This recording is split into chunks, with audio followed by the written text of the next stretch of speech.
একদিনের ঘটনা খুবই লজ্জাজনক। আর একটা বিষয় আমি একটা কথা বলছি সবাইকে, যে আজকে পুলিশ আজকে তোপের মুখে কেন পড়লো, যে আমার কথা আসামি যে তারা করে সেখান থেকে ছিনিয়ে নিয়ে আসে আজকে তারা ফিরে দিল, এই কাজটা তারা কেন করলো? আজকে বাংলাদেশের লোক কেন আজকে তাদের পুলিশের উপর আজকে এত খেপা কেন বলেন?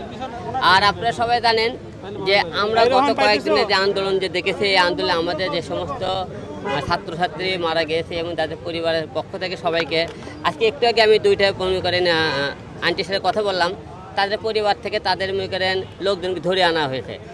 এই যে প্রতিদিন মনে করেন ছাত্রছাত্রী যে আমাদের সাধারণ মানুষ ধরে আনা হয়েছে, এই লোকগুলো তারা কোথায় যাইতেছে তার সন্ধান পাইছে, সবাই বলছে ডিবি অফিসে।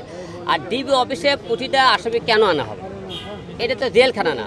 আপনি ডিবি অফিসে আনা হয় কি কারণে? তাদেরকে জিজ্ঞাসাবাদ করে তাদেরকে ছেড়ে দেওয়া হবে।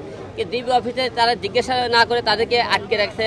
এই যে মনে করেন আজকে তাদেরকে মনে করেন সবাই ভাতের হোটেলে একটা রিপোর্ট উঠতেছে, দেখেন তাদেরকে খাওয়াইতেছে কেন রে ভাই?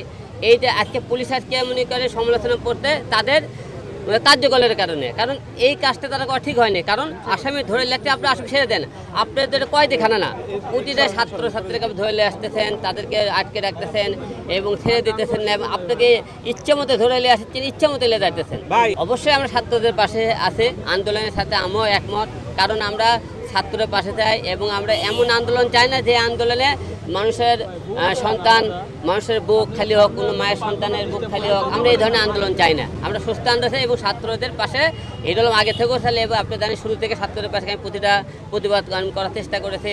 গানে বলেন, এমনি কথায় বলেন, সব কিছু ছিলাম, এখনও আছি, ভবিষ্যতে থাক। আজকে ডিবিতে অন্য একটা পার্সোনাল একটা কাজে এসেছিলাম, তারপরে এখানে আবার ছাত্রদের এখানে তেমনি করলে এখানে তাদের সাথে একটু শরীর হল। ঠিক আছে।